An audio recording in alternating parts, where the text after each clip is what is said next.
Hey guys, this is AnimeBallZ here, and today we're going to be doing the fourth part of What If Naruto Was a Hybrid. There's nothing much I want to say in the intro, so without further ado, let's get into the video. Before we start, I just want to say I changed the thumbnail format, so please tell me if you like it in the comments. Slick talker since a jet. Winter time, all the time, ooh, yeah. Look at the way that I move, swag. Disrespectful and I'm rude, okay. I had cocaine in the school.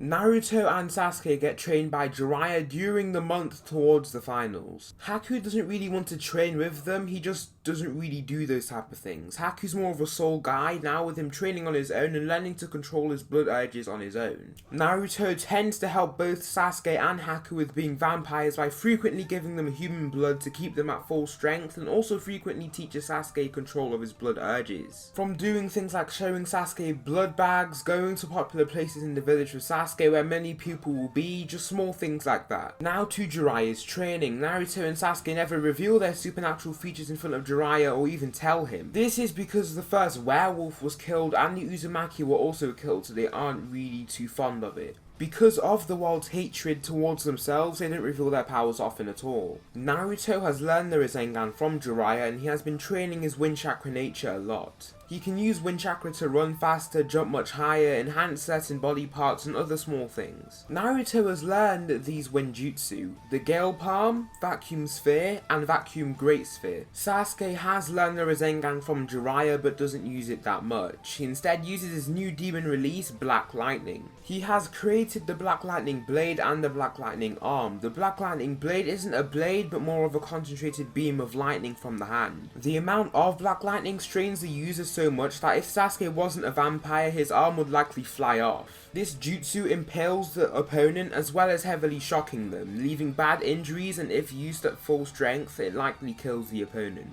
The Black Lightning Arm gives him access to a dark black arm made fully of the Black Lightning chakra. It looks like the arm of the Four Tails chakra cloak for a reference. Haku actually becomes a ninja like Naruto and Sasuke because of his dedication towards the village. Hiruzen has quickly acknowledged his skill and really wants Haku to take part in the Chunin exams finals as a lone team. Just to scale, Haku is closer to Naruto in physical stats than Sasuke, so he is really strong. Haku will end up taking the written test, and after this he gets to go to the finals in the place of a generous Shikamaru, making him go against Temari. Now for the Chunin exams finals, the first match we'll be covering is Naruto versus Neji. Naruto isn't going to let Neji take him down, and in this fight he will humiliate Neji and the Hyuga family. As the match starts, Naruto willfully draws upon the Kyuubi's chakra with closed eyes and an immobile body. Naruto then gains a pressuring and scary orange-red aura. Naruto then uses the Vacuum Sphere jutsu, making Neji get off of his feet and actually think of movements. Neji manages to mostly dodge these small streams, but one stream leaves a minor cut down his right arm. Naruto zooms at high speeds, then lands a powerful uppercut to the chin. Neji looks down with signs of confusion because his Bakugan saw the movement but he wasn't fast enough to dodge or even block the attack.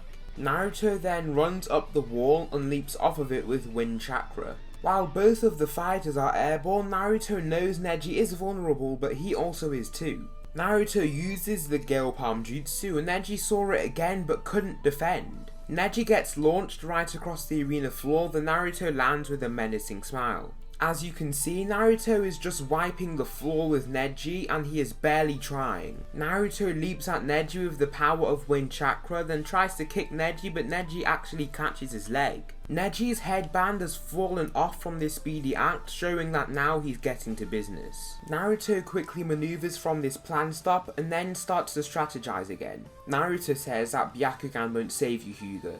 Naruto then wields a kunai fast and digs it into his arm. Neji is a bit intimidated from this act because it does look really crazy. Naruto ties a paper bomb to the kunai, then throws it. Naruto lights the blood which is on the kunai on fire, then as the fire makes contact with the paper bomb, it explodes with a burning fire. Neji does manage to dodge, but he had to take a big leap to dodge the attack. Naruto runs right at Neji with a shadow clone beside him, making the Rasengan. The shadow clone then poofs away. The Naruto zooms at higher speeds because of the wind chakra, making a huge cloud of dust. This does anger the crowd, but as soon as Naruto lands the Rasengan, this impact blows away around them. Neji coughs blood, then the Rasengan explodes fiercely, sending Neji right into the arena wall, leaving a crack. Neji falls to the ground and Naruto's Kyuubi chakra fades. As you can see, Neji couldn't even use gentle fist, palm rotation or anything like that. He was constantly being pressured physically and mentally. The next match is Sasuke vs Gaara because Sasuke wasn't trained by Kakashi. Sasuke also knows he can't use his vampirism or he could be killed, so he plays this out like a normal battle. Sasuke runs right at Gaara, but Gaara's sand is enough to block this blind attack. Sasuke jumps back from the sand but doesn't land too far back. Sasuke then walks up to the sand and abruptly zooms past the sand's barrier. He kicks Gaara in the face and sends him flying in the air. Sasuke says, "Ha, you only have that sand, you have nothing to attack." Gaara grabs his face vigorously from this comment and starts laughing crazily. Sasuke raises a brow, then Gaara creates the sand dome much earlier. Sasuke then uses the Black Lightning Arm jutsu and he knows that this jutsu will take down Gaara. Sasuke runs right at Gaara, then uses his huge arm to punch the dome. This force creates a huge shockwave that destroys the dome. As you know, Gaara was trying to transform into a Shukaku state, but from this attack, this is cancelled. Sasuke follows through after this and hits Gaara hard. Gaara goes flying back with him being unable to react before he lands. Sasuke smiles and says, "Now, time to end this." When he says this, he sees Gaara's right arm turn into that of Shukaku's. Sasuke runs right at Gaara, then his arm and Gaara's arm clash. After this, Gaara stands and they follow by both of their big arms constantly clashing and creating huge shockwaves. Sasuke eventually jumps back and sees he's achieving nothing with this, then his Black Lightning arm devolves into a cluster of black lightning, then the lightning disperses away.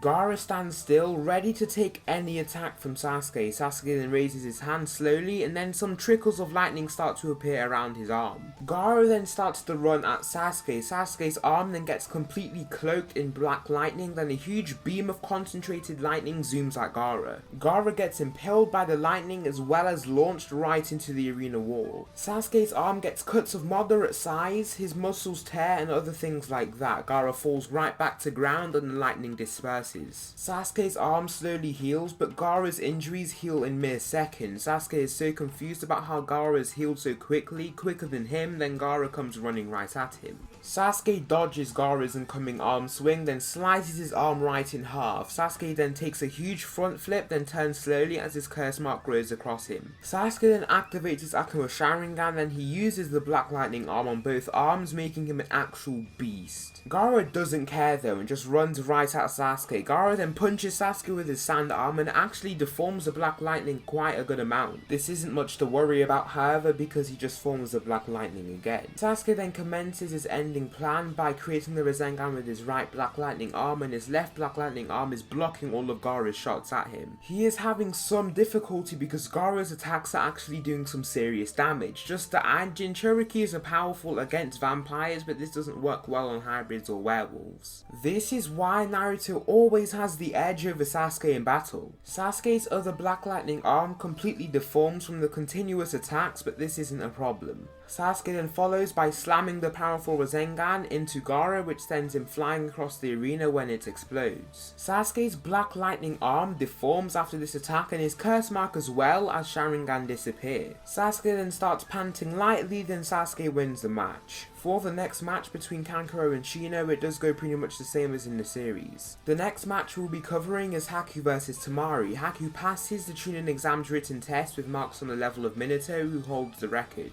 Haku isn't wasting time and he doesn't like to play around. He will make sure Temari doesn't win. Haku sees the fan, then when Temari sees Haku running at him, she uses the Wind Scythe jutsu. Haku creates a huge mirror of ice to block the jutsu. Haku breaks through the mirror of ice and throws an ice-infused kunai towards Temari. Temari easily dodges it. Haku then uses the body flicker technique. Yes, he uses the jutsu, and this heavily confuses Temari. Temari then runs right at one version of Haku, but nothing happens. Another Temari goes sliding back, then the after images fade away because Haku has done all the damage he believes he needs to from the jutsu. Temari slowly gets up, but Haku kicks her back to the ground. Temari then uses a built-up rage to get up quicker than the previous time, then she holds her fan firmly. Haku says, "Do you seriously think that stupid fan will save you? I've barely showed you my full strength." Haku blitzes away, and as soon as he is right in front of Temari, he palm slams Temari back. Temari goes flying and tumbling back with a cloud of dust following. Haku then grabs a metal cylinder containing human blood, the best type of blood for the blood fire release. Haku then throws the container, but Temari is able to block this attack with a swift wave of her fan, making the metal container explode with raging fire in the halfway point between them. Temari is panting from her trying really hard and actually being quite hurt, but Haku is not even hurt in the slightest. Haku then runs right at Temari with a lot of speed and leaps just before he attacks. Temari waves her fan, but then Haku just peefs away. After this wave of the fan, the sky turns to midnight black, then she doesn't see anything. Everything is just black. Haku then walks up to her with glowing red eyes and says, "You cannot defeat me." Temari has dropped her fan and stopped moving while Haku is right in her face. The Genjutsu is dismantled after a little bit, then Haku follows with a heavy kick to Temari. Temari coughs blood and Haku elbows her into the arena wall. Haku says, "You sand ninja are weak." Right after this, Haku is deemed the winner of the match with no surprise to him and Hiruzen. However, this is a surprise to the sand ninja, as maybe Gaara's and definitely Temari's parts in the invasion cannot be done now. Haku has pretty much done this without breaking a sweat either. Naruto, Sasuke and Haku become a talk of the crowd by easily taking down Neji, a well-known Hyuga prodigy, Sasuke taking down Gaara, arguably the strongest of the three Sand siblings, and Gaara being able to take down Rock Lee using the fifth gate, and Haku taking down one of the Sand siblings who completely destroyed 10-10 no problem. Just saying, Gaara and Temari's roles being diminished isn't a problem for the Sound because they had backup. The Hunter Ninja. These hunters come from no village but come from across the world, going to their respective nations in which they live to destroy all vampires and werewolves in those regions. They call it bringing back the balance. These Hunter Ninja are at minimum Jonin level, with the top level hunters being on Sanin level in strength. No one knows who they are, they just come to villages in secrecy to eliminate all supernatural threat, then leave back into the shadows. Orochimaru, however, has managed to get them to help him since he told them about what Naruto and Sasuke were capable of. This is because of their mini battle in the Forest of Death. From this info, they accurately predict that Sasuke is a first generation vampire, meaning that he was turned by the main family, and Naruto is a born hybrid, meaning that he was born with both the werewolf and vampire genes. This gives them the motivation to help the Sound and the Konoha Crush. So that will conclude the fourth part of What If Naruto Was a Hybrid. If you liked this part, then you can like and comment what you liked about it or something that I should improve on for the next part. If you guys really like this What If, then you can subscribe and put on post notifications to be told when the next parts of these What Ifs will be made with great accuracy. Thanks so much for watching, and I'll see you in the next video.